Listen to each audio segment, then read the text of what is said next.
Imagine placing an average human and a chimpanzee on opposite sides of a rope.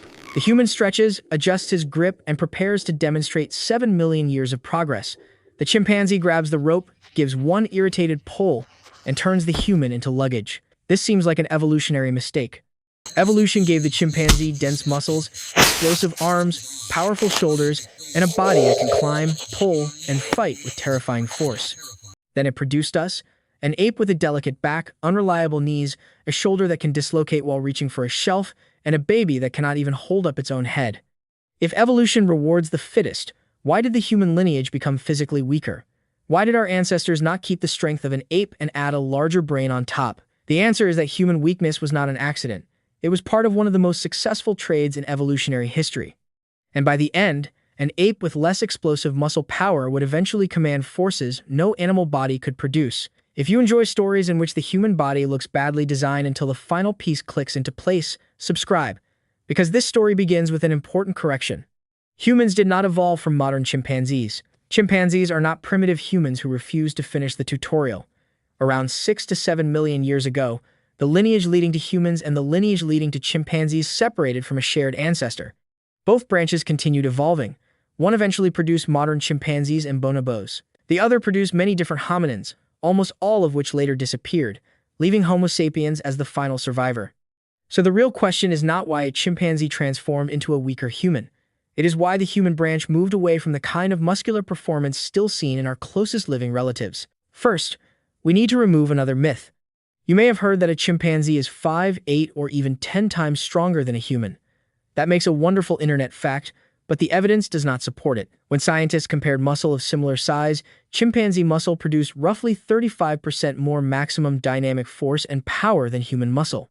Older performance studies suggest an overall difference closer to 1.5 times, depending on the movement. That is nowhere near 10 times stronger, but it is still enormous. In a pulling contest, climbing movement, jump, or short explosion of force, a 35-kilogram chimpanzee can perform like an animal much larger than it looks.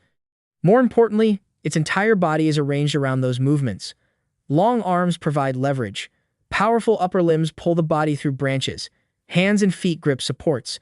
A low, compact posture helps it accelerate and wrestle at close range. The difference also exists inside the muscle. Chimpanzees have a high proportion of fast-twitch muscle fibers. These fibers contract rapidly and generate impressive power, which is exactly what an animal needs when a branch bends, a rival attacks, or the next handhold is separated by empty air. Fast-twitch muscle is the biological equivalent of setting off a small firework. It produces a lot of force very quickly. It also consumes fuel rapidly and becomes tired. Human muscles are generally shifted towards slower, more fatigue-resistant performance. We sacrifice some explosive power, but gain muscle better suited to contracting again, and again, and again without immediately giving up. This does not mean a human could defeat a chimpanzee by challenging it to a very long arm wrestling match. It means the two bodies were being shaped for different jobs. For an ape living partly in trees, explosive strength is survival. If your arms fail for 1 second, gravity removes you from the gene pool. There is no prize for being energy efficient halfway to the ground. But the ancestors on the human branch began spending more time moving on the ground. Trees became less central to daily movement, while food, water, carcasses, shelters, and other groups could be separated by large distances. Now the problem was no longer only how hard the body could pull, it was how cheaply the body could travel. This changed the evolutionary mathematics. A chimpanzee can walk upright, but it looks as if it is impersonating a human after receiving very poor instructions. Its bent hips and knees require active muscle. Its relatively heavy limbs are excellent for climbing, but expensive to swing repeatedly. Walking on 2 legs is something it can do, not something its body was optimized to do all day. The human body became a specialist. Longer legs increase stride length. The pelvis, knees, feet, and spine reorganize around balancing the body above 2 limbs. The big toe moved into line with the others and helped create a stable platform. Each step could exchange energy like a pendulum instead of being powered entirely by muscular effort. Measurements suggest that humans use less than half the metabolic energy of chimpanzees during comparable bipedal movement. We also perform substantially less mechanical work just swinging our limbs. That is the first great twist. The human did not receive the most powerful engine. The human received better fuel economy. One animal was built to explode through a forest. The other was becoming able to cross a landscape. Later members of the genus Homo developed a suite of features associated with endurance running. Long legs, and large joints, a strong gluteus maximus, elastic structures in the legs and feet, improved stabilization of the head, abundant sweating, and reduced body hair help humans remain active for extended periods without overheating as quickly as many other mammals. Humans are terrible sprinters. A horse, antelope, lion, or even a determined house cat can humiliate us over a short distance. But over long distances, especially in heat, humans are unusually capable for primates. Some researchers argue that this endurance helped early humans scavenge or pursue animals until their prey overheated. Persistence hunting was probably never the one magical behavior that created humanity, and its importance is still debated. But the broader advantage is clear. An efficient, fatigue-resistant body can search farther, transport food longer, explore new territory, and return home without spending its entire energy budget. Extra muscle is not free. Muscle must be grown, fed, maintained, carried, cooled, and repaired. Large explosive muscles are valuable when they repeatedly solve a life or death problem.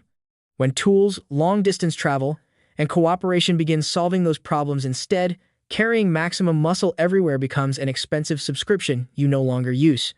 But this does not mean the body simply transferred energy from the biceps into the brain, as if evolution were moving points between two bars in a video game. The history was much messier. Diet changed. Movement changed. Childhood changed. Social behavior changed. Many traits developed together, and scientists still debate the exact causes and timing. The important point is that natural selection does not build the best possible animal. It favors traits that produce enough surviving offspring in a particular environment. If an individual with slightly less explosive muscle could travel farther, require fewer calories, manipulate objects more effectively, or survive through cooperation, being weaker in a wrestling match was irrelevant, especially once the hands became available.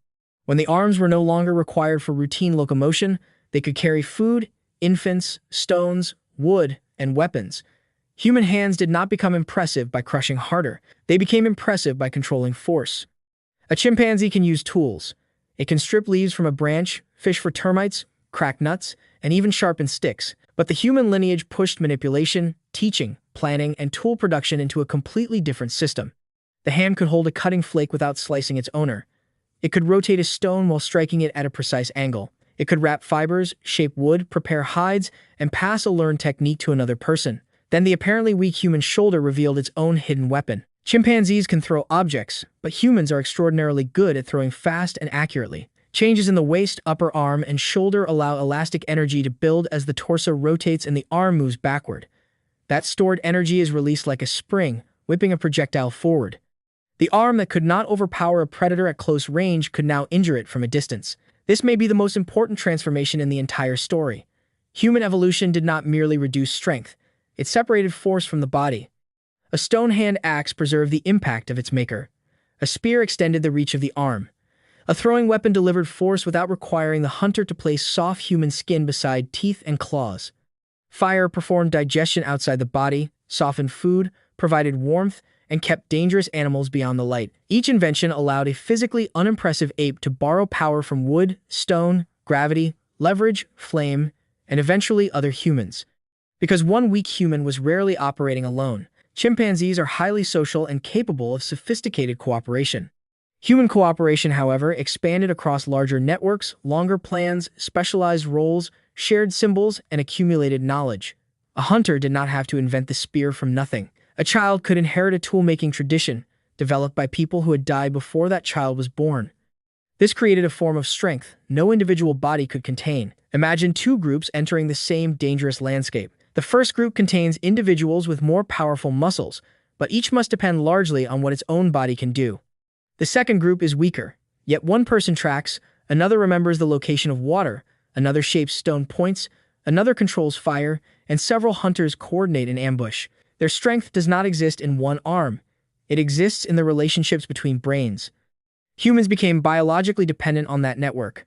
Our infants are exceptionally helpless in their motor abilities. Human brain development continues for years, and childhood lasts far longer than it does in most mammals.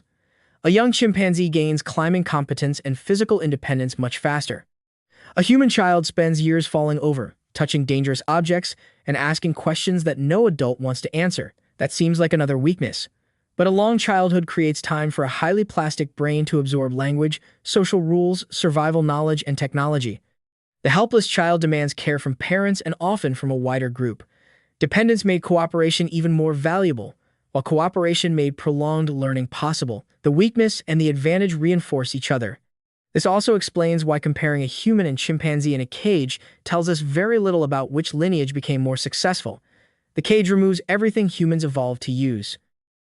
It removes distance, tools, fire, language, planning, allies, and inherited knowledge.